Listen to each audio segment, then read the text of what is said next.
گناہ زہر، گناہ تباہی، گناہ بربادی، گناہ بے چینی ہے، دنیا اور آخرت دونوں جگہ۔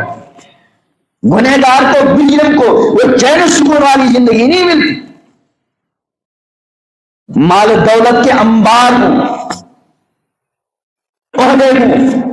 منصب ہو، شہرت ہو، راحت کے سارے اسباب مہیا ہوں، اس سب کے باوجود اگر وہ مجرم ہے، اگر وہ گنہگار ہے،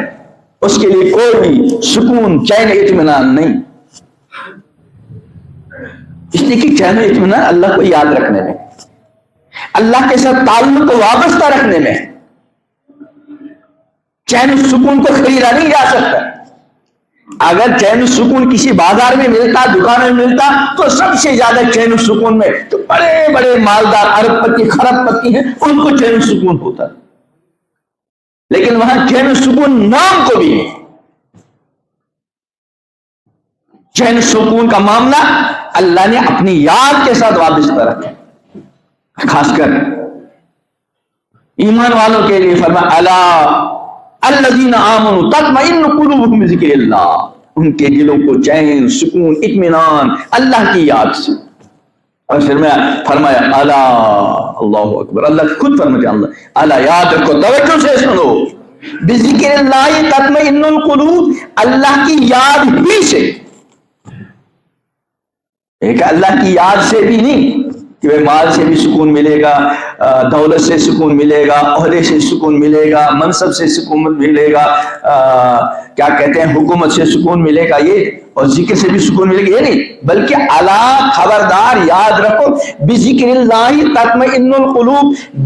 اللہ کی یاد ہی سے دلوں کو اطمینان، چاہے وہ اللہ کی یاد نماز کی صورت میں ہو، تلاوت کی صورت میں ہو، ذکر کی صورت میں ہو، خوف خدا کی صورت میں ہو، تجارت کے اندر حلال و حرام میں فرق کرنے کی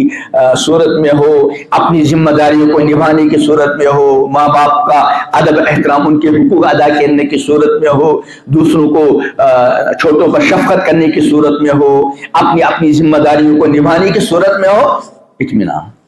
اور جہاں اس کے خلاف چلا بس بے سکونی، بے چینی۔ ومن اعرض عن من عمل صالحا من ذکر او انثی وهو مؤمن، جو کوئی بھی اچھے اعمال کرے،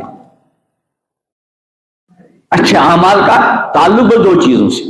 اللہ کی بندگی اور انسانیت کی نفر ثانی، جس کو بار بار عرض کیا گیا کہ ایک ایمان والے کی زندگی کے دو بنیادی مقاصد ہیں، ان دو مقاصد کو سامنے رکھ کر زندگی گزارے، دنیا اور آخرت دونوں کی کامیابی سے ہمکنار ہوگا۔ ایک ہے اللہ وحدہ لا شریک کی بندگی، دوسری چیز انسانیت کی نفرسانی، ساری انسانیت کی، کنتم خیر امت اخرجت للناس، تم بہترین امت ہو، تم کو نکالا ہی گیا ہے للناس، لوگوں کی، انسانیت کی نفرسانی کی۔ اس نفر آسانی کا تعلق دنیوی معاملات سے یا اخروی معاملات سے؟